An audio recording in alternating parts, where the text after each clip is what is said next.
نيجي بقى لتقييم لاعيبة نادي الزمالك اللي قدموا مباراة ولا أروع من أول الحارس لحد المهاجم.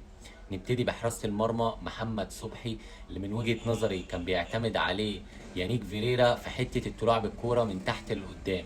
وبصراحة اللي بيجيد الموضوع ده فعلا محمد صبحي، لأنه بيلعب برجليه الاتنين وبيعرف يلعب برجله. فأقدر إن أنا أديله، مع إنه ما اختبرش غير في كورتين يعني، أديله 8 من 10 محمد صبحي.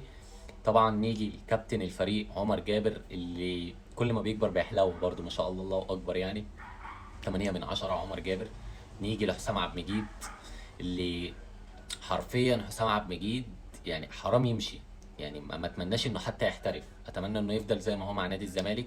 اديله 8 من 10. الونش، اللي بصراحة مفنش الموسم اللي فات كان بأداء مش قد كده، بس بيبتدي الموسم ده بأداء كويس النهارده في ماتش النهارده، ومقفل الدفاع هو وحسام عبد المجيد.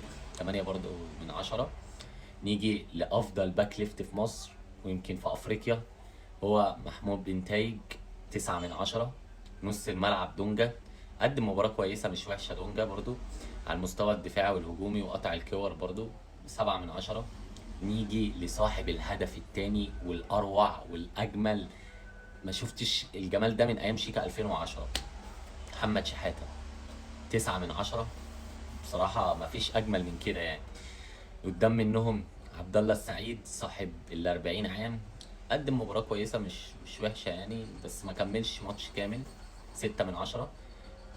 ناصر كوستا، ناصر كوستا، اتمنى انه يفضل مواظب على الاداء دوت. لما دخل في عمق الملعب اختلف في الشكل خالص بتاع نادي الزمالك.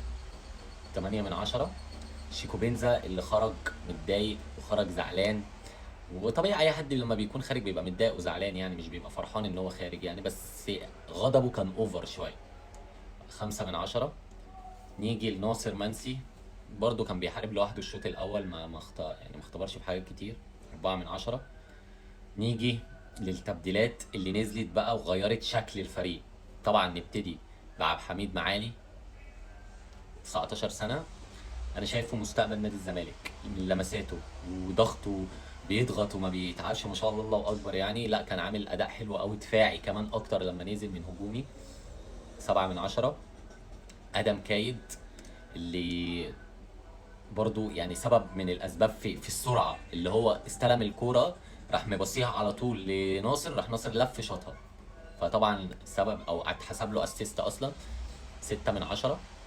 نيجي لسيف جعفر، 2 من 10، ما عملش حاجه اصلا خالص.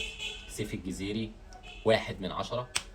يعني الواحد ده كمان ليه؟ عشان خاطر انت يعني اتبطئت في الهجمه بتاعت محمد شحاته اللي شاطها.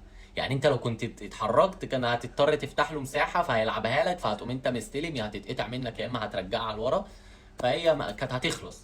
فهو الواحد من 10 عشان كده، ان انت تبطأت فالكوره راح محمد شحاته سقطها. نيجي لصلاح مصدق، ما ملحقش يعني بصراحه، مش هقدر ان انا احكم عليه، بس هو ملحقش. 2 من 10، وما كملش كام دقيقه اصلا. 2 من 10. وكده دي التقييمات بتاعت لعيبه نادي الزمالك، اللي من وجهة نظري ان شاء الله ان شاء الله الماتش الجاي تتحسن عن كده كمان، ونشوف بدل ما واحد او اتنين 8 من 10 او 9 من 10، يبقى الفريق كله في نفس الليفل دوت.